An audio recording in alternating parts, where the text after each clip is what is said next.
Olá, amigos do 4 Maiores, eu sou o Delazar e trago até vocês as informações dos 4 maiores times de São Paulo. Se você é torcedor do Santos, do Palmeiras, do São Paulo, do Corinthians, seja muito bem-vindo ao nosso canal. Se você curte futebol e informação, é aqui. Hoje nós vamos aí avaliar o que levou o Santos à Série B pela primeira vez após 111 anos de história, tá? Nós vamos fazer uma análise fria aí do que aconteceu ao longo dos anos, né? E deste ano principalmente, para saber a somatória de tudo que fez com que o Santos caísse. Mas antes da gente comentar esses números, essas novidades, essas situações, eu peço, se você ainda não é inscrito do canal, se inscreva no canal, tá? Concorra a um bom prêmio aí, que nós vamos ainda decidir qual será, quando chegarmos a 10 mil inscritos. Nós demos uma camisa do time de coração quando tivemos 1000 inscritos e agora vamos dar um prêmio bem bacana aí quando chegarmos a 10 mil inscritos, tá bom?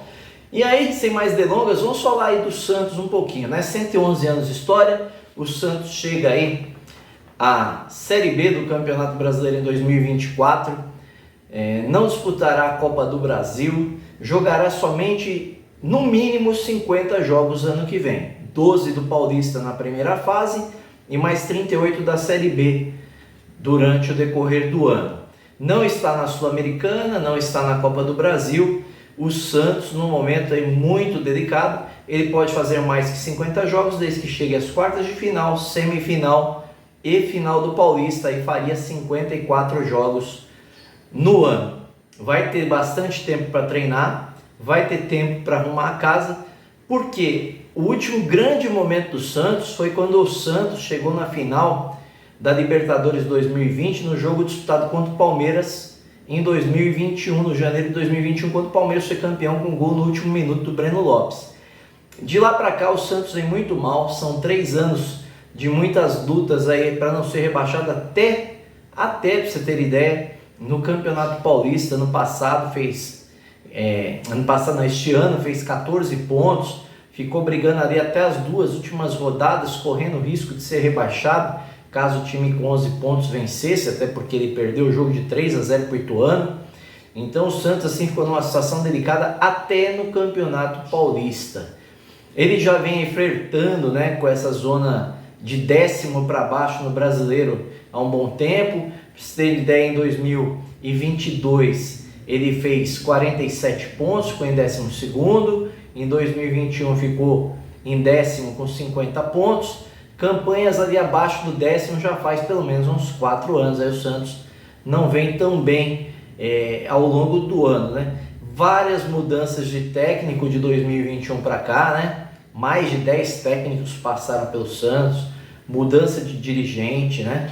E segundo o Alexandre Galo, faltou qualidade para esse elenco. Para se ter ideia, o Santos contratou nesse ano 21 jogadores. É isso que você ouviu, quase 2 times.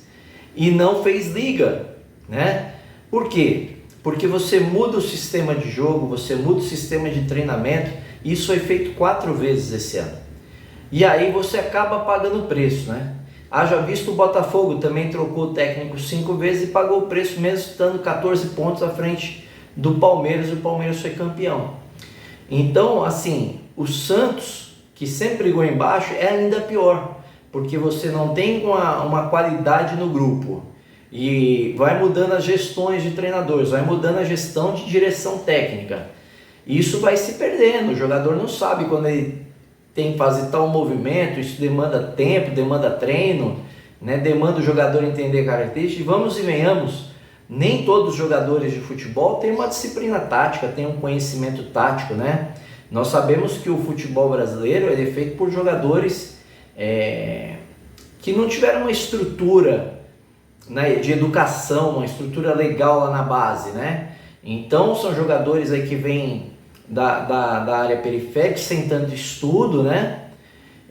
Sem um acompanhamento, jogadores fazem mudanças cotidianas, às vezes vai morar no clube, então não tem aquela estrutura de estudo ideal, como se você tivesse focado ali com a família, cuidando só dos estudos de uma pessoa. Então são poucos os jogadores que têm essa característica de poder ter um bom estudo, né? Então, como é que você faz isso para explicar taticamente para os jogadores? Demanda tempo. E aí, quando você tem essas mudanças frequentes de técnico, a coisa complica. Então, o Rueda, apesar de ser um excelente empresário na área dele, na gestão do clube, que é feito junto com um conselho, nós temos que lembrar isso aí, não foi legal a escolha de diretor técnico também, né? O Falcão, por exemplo, foi diretor técnico do Santos, foi um fiasco. Saiu de lá com um problema de escândalo sexual, né? Com uma moça que trabalhava no hotel, que ele teria abusado dela, né? Assim, sexualmente, um assédio sexual, essa é a palavra, assédio sexual. Isso gerou um escândalo lá. Na goleada para o São Paulo, ele, em vez de estar com o time, ele ficou vendo TV nos corredores ali dos vestiários, sem importância para o jogo, no momento que o Santos já não vinha bem, né? E aí você tem as mudanças, como eu disse. O Hellmann começou um trabalho ali um pouco dificultoso, equilibrou, mas depois teve uma queda, foi eliminado do Paulista, da Copa do Brasil, da Sul-Americana. E aí foram 34 jogos. O Odair Hellmann, ele teve um aproveitamento, para você ter ideia, de 34 jogos, ele teve um aproveitamento de 42%. Aí teve a mudança para o Paulo Turra, né? Entre o Odair Hellmann e o Paulo Turra ficou o Cláudio Miro. Então, mais uma mudança. Aí vem o Paulo Turra. O Paulo Turra fica 7 jogos. Não deu certo, né? Paulo Turra com um aproveitamento pífio. Aí vem o Aguirre. 5 jogos, aproveitamento 20%. Então, assim, saiu o Aguirre com 5 jogos. Só aí já são 3 mudanças de técnico num período que acho que não passou nem 3 meses. E aí veio o Marcelo Fernandes, que foi o que teve melhor aproveitamento, 44%, né? Mas o primeiro turno do Santos foi um primeiro turno muito ruim, somente 18 pontos, né? Dos 57 disputados, dá 31,5%. No segundo turno, que o Marcelo Fernandes estava à frente a maior parte do tempo ali do segundo turno, foi 46,3% dos pontos.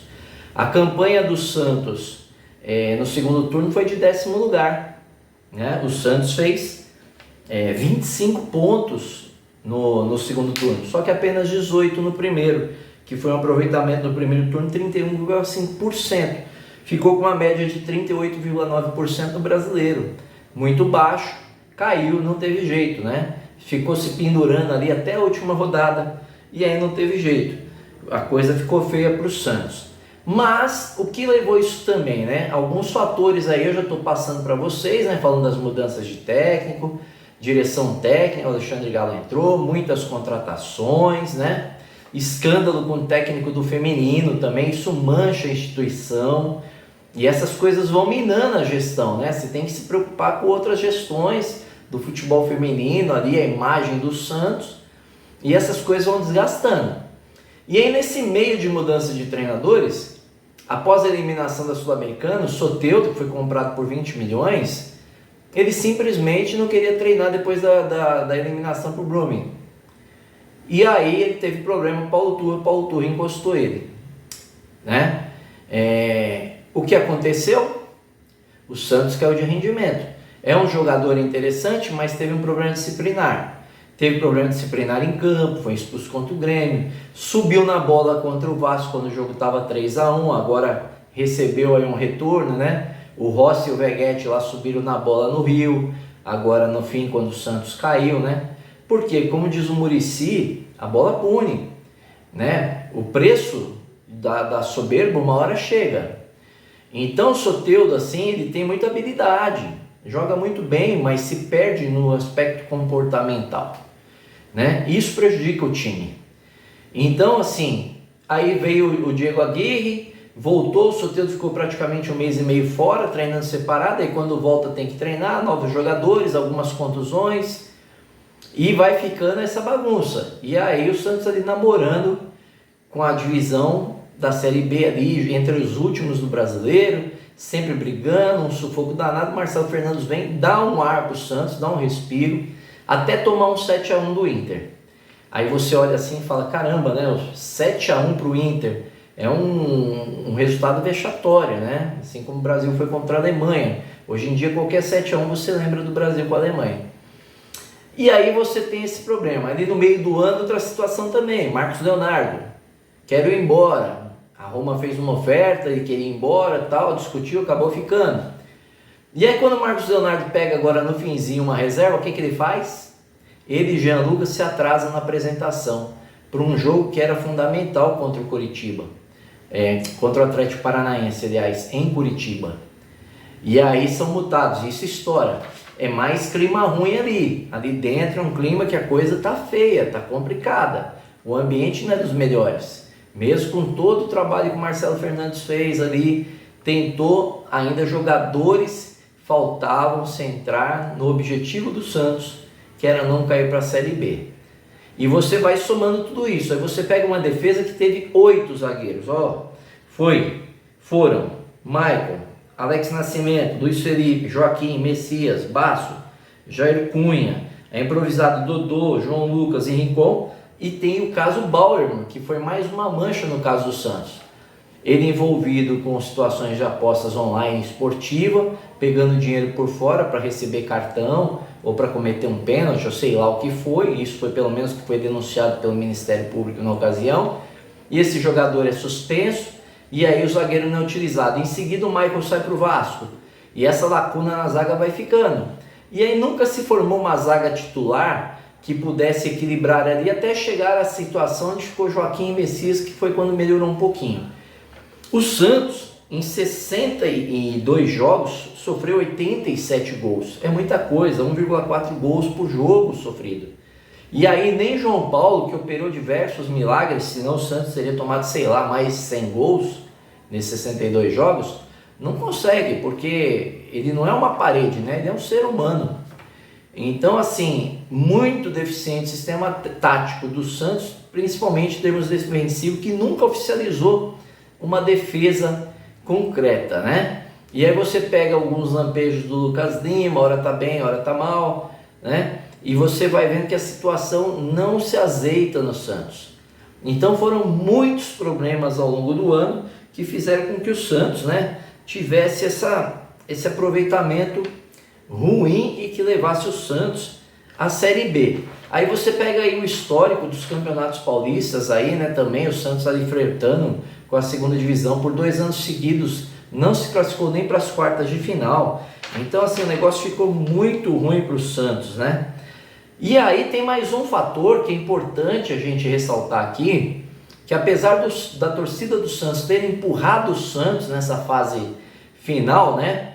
Temos que lembrar lá atrás, no jogo contra o Corinthians, eles atacam rojões no campo, invasão, placa. Aí o Santos leva uma punição de 8 jogos, portões fechados, casa vazia. O Santos cumpriu ainda 4 jogos de portões fechados, depois foi julgado, ficou nesses 4 jogos. E a torcida não aprendeu, por quê? Ontem o que fizeram?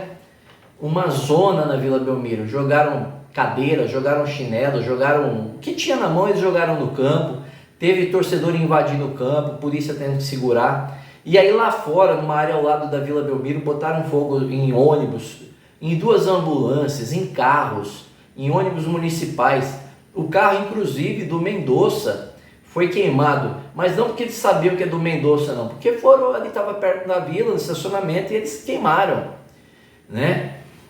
Com vandalismo mesmo, um ato deplorável, um ato vergonhoso, um ato que mancha a torcida do Santos e que traz para a região do litoral santista um aspecto ruim, né? Porque uma cidade como o Santos, você tem que trazer algo de positivo, você tem que trazer o turismo. Estava falando com o meu amigo Omar esses dias, né? E o Santos, que vem falando em ter um estádio lá, ele até fala do complexo esportivo, né? Que seria algo sensacional naquela região para trazer aí turistas para Santos, inclusive com uma área ali ligada ao mar, né? Junto ao porto, para receber iates, para entrar nesse center, né?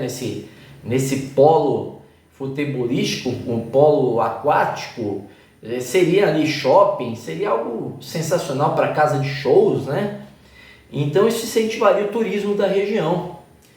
E aí a gente vê o que a gente viu ontem, né? Depois do jogo do Santos após o rebaixamento. Então a torcida do Santos, que tanto empurrou, que tanto fortaleceu, que tanto cantou, que eu vim aqui e elogiei que a torcida do Santos estava empurrando o Santos para fugir da zona de rebaixamento, né?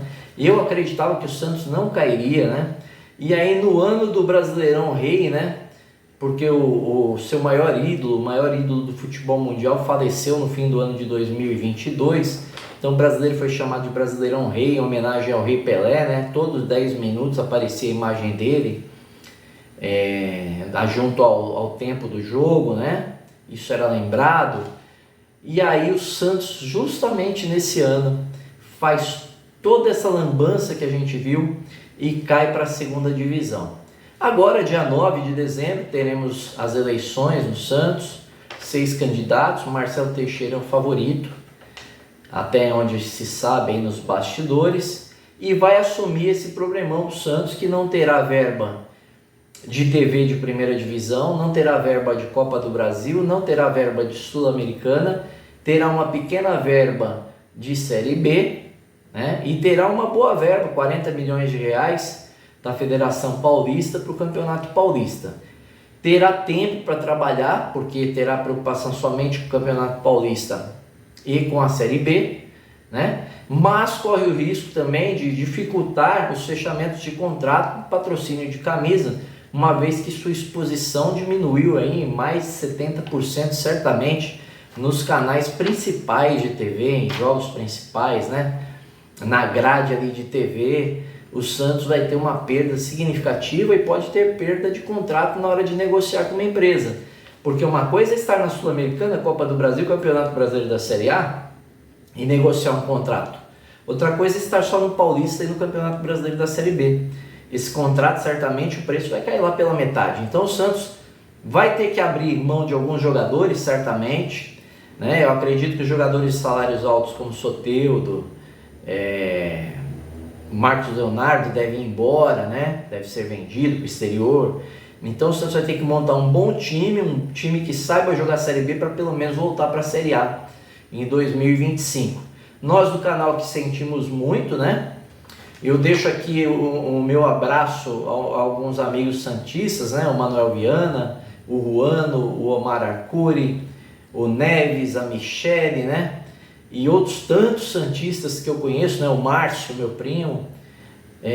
Eu deixo aqui o meu abraço carinhoso aí, né? Espero que o Santos volte gigante como o gigante que é. Volte em 2025, volte maior, sane suas dívidas, resolva os seus problemas, consiga subir de divisão e seja um novo Santos em 2025, um Santos grandioso e gigante do tamanho que é o Santos de Pelé, nada mais, nada menos do que o Santos de Pelé. Não merecia essa notícia ruim que tivemos ontem, mas é a realidade. Esse foi o meu contexto e a minha análise sobre o porquê o Santos caiu para a Série B. Espero que vocês tenham gostado da análise. Se tiverem algum outro fator que vocês acham que foi primordial para o Santos cair, comente aí, né? E comentando e se inscrevendo no canal, você vai concorrer aí a um prêmio especial, como eu disse, com 10 mil inscritos. Se inscreva no canal, acione o sininho de notificações, compartilhe com os amigos e com a família. Amanhã notícias dos 4 maiores times de São Paulo para vocês também. Lembrando que eu farei um quadro retrospectiva dos 4 maiores ao longo desses próximos dias de dezembro, tá bom? Valeu, obrigado, um grande abraço.